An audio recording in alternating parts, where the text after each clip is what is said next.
Aloha, and welcome to this episode of the Hawaii Smooth Jazz Connection. I am your host, Gwen Harris. My guest today is a prolific and energetic musician, composer, producer, and musical director who started playing the drums as his first instrument at the age of 5. By the time he was 12 years old, he played a total of 13 instruments, with piano being one of them. Jesse JT JAZZ Thompson has played with the group Next Level, Adam Hawley, Althea Renee, Eric Darius, Paul Taylor, Boys to Men, Foreplay, Norman Brown, and the list goes on. His newest single, just released yesterday, features Justin T. Young, is sure to climb the charts. I am so happy to have him here with me today. Let's welcome Jesse JT JAZZ Thompson to the show. Aloha, Jesse, how are you? Aloha, I'm doing great. How are you doing? I am well. Thank you so much for being here with us today, because I know it's late there in Columbus where you are, but you know, that's the life of a musician. You're up doing interviews, practicing, and all of that. But thank you so much for being here. Thanks for having me. Thanks for having me. So let's get started. What got you into music, or who got you into music? It began with my parents, my mother and father. So, I was about 5 years old, and I went to a basement, in the room in the basement, and I saw these shiny little things, or not little, but they were big things. And I started pulling them out of the closet, and come to find out they were my dad's drums. He was a professional jazz drummer. So I pulled those things out, and I think at that moment, my parents were like, uh-oh, we're in for it now, right? so I started playing the drums. He taught me, he gave me lessons, and I started playing the drums. And then all of a sudden, my mom, she played organ and piano in church. So that caught my ear as well. So then I started dabbling with that as well. So it just back and forth, and then one thing led to another. So really my parents are the ones that really got me started in music. So I'm going to ask you, right? 13 instruments. Name a few of them. Name a few. We already know piano, drums. Name some more. Absolutely. French horn, trumpet, sousaphone, xylophone. Oh my gosh, the list goes on. Marching trombone. I did a lot of the brass stuff. So yeah, it just goes on and on. Just a lot of stuff. Organ, of course. So yeah, it's it's a story about the organ, because I used to take organ lessons as a kid, and I quit. Believe it or not, I quit. I wanted to quit organ lessons, right? And they were on Saturdays. So what does every kid love to do early Saturday mornings? Watch cartoons. Yeah. So I did not want to miss my cartoons. So my mother got frustrated and said, forget it. We just stay home, So, but after that, it just took off. So I couldn't let it go. Yeah. So I understand you attended an HBCU, just like myself, Hampton University. Yes, so that's correct. What HBCU did you attend? I attended Central State University, Marching Marauders. So great program. I had, now his name is Dr. Oliver. At the time, he was Mr. O. He was my band director. So I learned a lot of great things while there. So very proud to have attended that school. How was your experience there at an HBCU? It taught me a lot. It taught me about self-discipline, patience. It taught me how to re-embrace my culture, right? Which I think is very important. And it also just taught me how to, how to learn and how to communicate, and more importantly, how to do things the right way in terms of being diverse, with everything you do, musically and personally as well. So it was a really good experience. It was a really good experience. And I think it's important that, we push or promote that more and more nowadays. So it was good. Now I know you have been pretty busy, because you just came off the road with Eric Darius. Yes. I know your schedule was tight last week with Adam Hawley, and then touring with Eric. So how does it feel to be back on the road? Since COVID, COVID had put everything to a halt, to where you musicians could not travel or do anything. So how does it feel to be back on the road? if I had enough room, I would probably do backflips in here, right? No, I mean it feels great because 18 months is a long time to be, secluded and not able to do anything or do the thing that you love to do. So it feels great to be back on the road. It really feels good to be able to reconnect and interact with the crowd, with the audience, and to feed off of their energy and they feed off of yours. It's great. It's great to be back. So grateful for that. So hopefully the best is yet to come as we're moving out of the pandemic era. Hopefully things will get much better. So we're really looking forward to next year and the year after that. So, but it feels great. What did you do during lockdown time? Believe it or not, so out of every catastrophe or crisis is a moment of breakthrough, right, or a moment of creativity. So during that time, that's when I created my first single, Weekend Groove. I was really self-encouraged to create something that would help to encourage and uplift people. So I wanted to do something that allowed them to kind of tap their feet, and uplift their spirits, because it's just a hard time for a lot of people. So Right. during that time, that's what I did. I actually focused and buckled more down here in the studio, and I was able to connect with other artists such as Althea Renee and others, and Jeanette Harris and others like that, and was able to create music, and so that was a very great benefit for me. So yeah. So you play with Eric Darius, and I have seen Eric Darius's show. He's wild.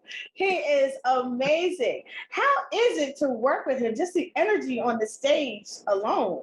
How is it to work with him? Eric is phenomenal. He's like, I call him my little big brother because I'm a little older than he is. but but he's phenomenal. He's one of the best musicians, artists, entertainers, period. And more importantly, he's a really, really good human being. He treats you with respect and just a very kind-hearted brother. To perform on the stage with him, you better have your vitamins.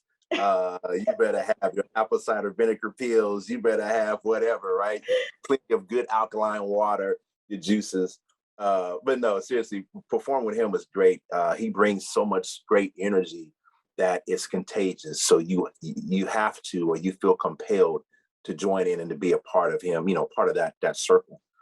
So with him, it's fun, never a dull moment. The interaction with him and the audience is incredible. And then the part where he allows us, the rest of the band, to take part and to do our piece to interact with the crowd is really great too. So it's great being on the road with him. It's an honor. So you have collaborated already with so many people. And we'll talk about your latest single, which was just released yesterday, Yes. Close to You. You collaborated with Justin T. Young with that. Um, Aside from that, who would be your dream collaboration? My dream collaboration would be Marcus Miller. Hmm. Marcus Miller on the bass. I would also like to try something different. There's a lot of people who inspire me that have gone on now, unfortunately, like George Duke, Joe Sample, but I wouldn't mind doing Marcus Miller and also Bob James, which would be a little different with piano to piano. And other people, like Herbie Hancock as well. But if we were to move the piano out of the scenario, I would just definitely want to do something with Marcus Miller. So now speaking of the collaboration, like Mhm. on that same level, with your newest single that's just coming out, which I absolutely love, Thank with with Justin T. Young. How did that come about? How did that collaboration come about? How did the title of the song, everything? How did that come about? Well, Justin is from the state of Michigan, and I'm from Ohio. So if there are any Buckeye and Wolverine fans, that's a little bit right there. But no, we became friends online, and during again the pandemic, right? The pandemic brings out some good out of people in good situations. So we became friends online, and we kept saying, yeah, we got to do something together. We got to figure something out. We'll work it out. And then eventually the time came where he had started writing a piece, the song, and he sent it to me and said, hey, I want you to check this out, Jesse. Let me know what you think about it. See if you put your flavor on it. And when he sent it to me, I absolutely I loved it. I was like, yeah, I like this groove.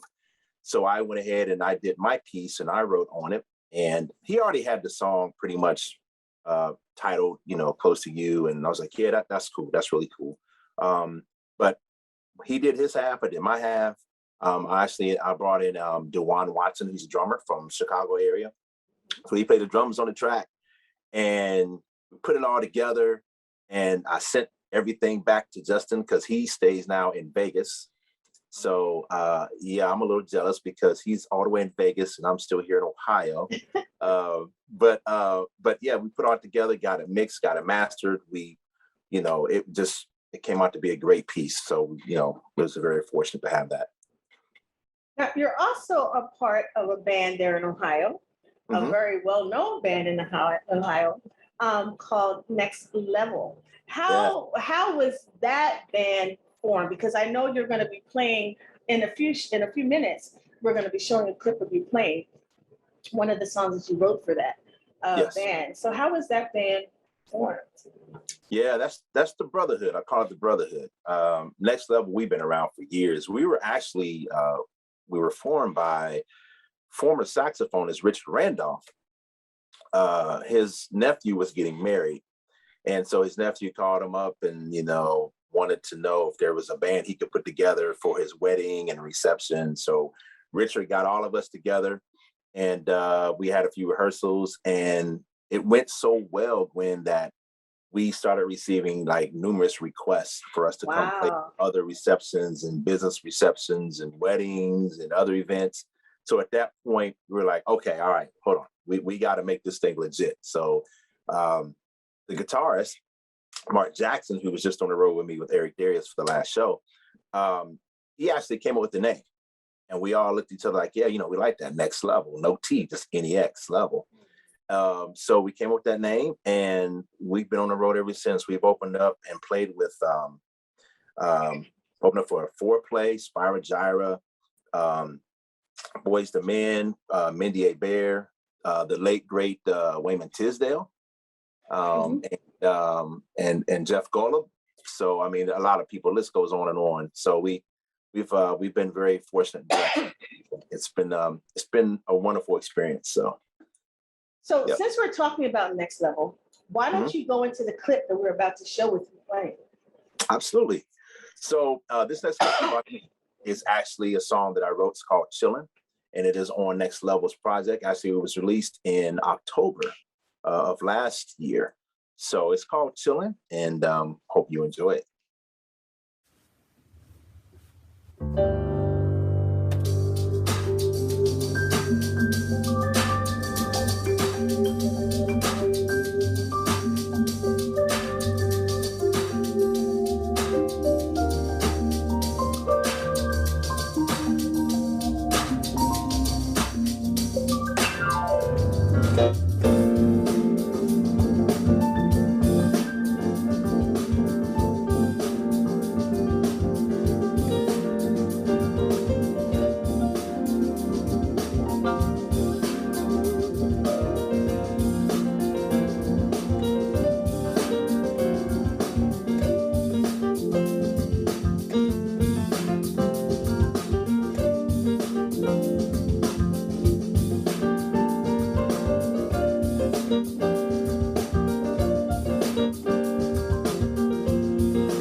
was awesome. But people really need to go out and get that new CD, and you're going to plug that a little bit later on. Now, are any of your kids, because I know you have a family, well, first of all, I know that, well, I know people, other people don't know, but you also have a full-time job. You work a 9 to 5. Not only do you tour, you have a 9 to 5 job, then you're in the studio recording. How do you manage? How do you manage that? I'm really cloned. No, I don't know. To be honest, Gwen, it's like it just kicks in. You become used to it. I think it's because where I am physically located here in Ohio, it's not really a music city or state, rather, like it would be in like LA, California, or something like that, right? So I think, or even Atlanta, Georgia. So I think it's musicians here. We're used to working, a 9 to 5. It's just a part of the norm, and it's kind of weird. But yeah, we just do it. I guess I don't know. It just happens automatically. Now now I know. I know you have kids. Are any of your kids interested in following your footsteps and getting in the music business? Yeah.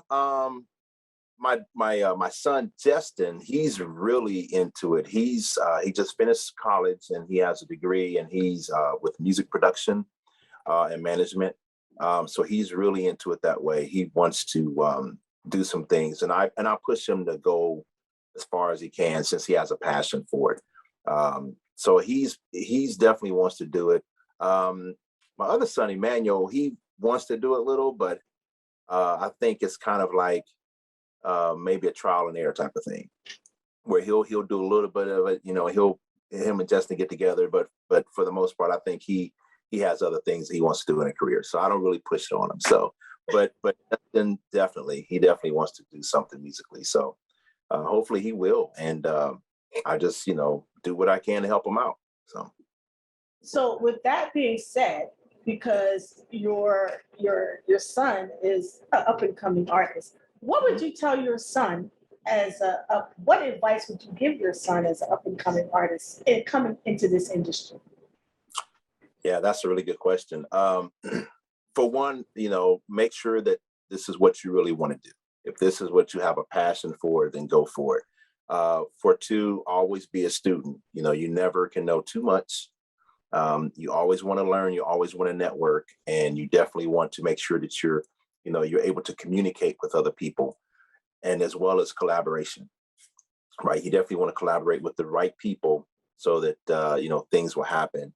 And then definitely, take care of business, understand the music business, build a good staff, a team, be a manager or a publicist. If someone is doing your website, get a web developer, maybe even get like build a street team that can help you, with your product and with your services that you have to offer. So, things like that is what I have told him, and what I would still continue to tell him, and to also, always practice, and practice the right stuff, because practice makes permanent. So you can practice and it could be the wrong thing, and it can be permanently wrong. But if he practiced the right things with this instrument, then he'll be fine. So, excuse me. Now, what projects, or any, are you working on? What do we need to mark on our calendars if somebody wants to come see you? Oh yeah. So I'm currently working on another project. Well, actually, I'm working on the project with the band Next Level. So we're expected to have something out very soon. So working on that project, as well as I'll be working on more projects. Working with some people, very prominent people, coming out here after the first of the year. One of them, I'll just go ahead and name them if that's okay. One of the people I'm working with is Rashawn Odell, who is actually Orbison's bassist. Phenomenal, good brother. Love that brother. He's a good man. Good man. And then also I'm working, or I have done some recording with Jeanette Harris, saxophonist. So she has something coming out at some point, I believe, maybe the first part of next year. And then myself, I'm just want to keep dropping music and just doing what I can do and what I love to do. we will be playing for Althea Renee and Jeanette Harris in Newport, Kentucky on December the 4th. So that's going to be real nice. That's the I think it's called the Queen Sisters of Soul tour, I believe that's what it is. Don't hold me to it. But yeah, that's going to be a great time, and more to come, hopefully. So we're just getting locked and loaded, ready to go. So if anybody wants to buy your music or, just find out more about you, where can they go? If they want to book you, where can they go? Absolutely. Yeah, they could book me and go to my site, jtjazz.com. I'm on all the different social media as well, Facebook, JT Jazz, as well as Instagram and Twitter. On my website, you will see all the contact information. You'll see Smooth Jazz Diva Productions as my management for booking and for public relations. So all my information is out there. And feel free to even just drop me a line. I have a little section out there where you can go out there and say, hey, JT, what's up? How you doing? Just thinking about you, appreciate you, whatever you want to do. You can drop a line out there. I love to hear from you. So, well, it has been a pleasure to have you here on the show. We have been talking about this for the longest, yes, about getting you on the show, and it has been an absolute pleasure to be here with you. And I know, congratulations on the release of your new single. Thank you. I know I'm going to be looking out for more stuff from you, and I'm pretty sure the audience is. So again, thank you. Thanks for having me. It's a lot of fun. Thanks for having me. Thank you. To my audience, mahalo. Thank you for tuning in. And until next time, God bless.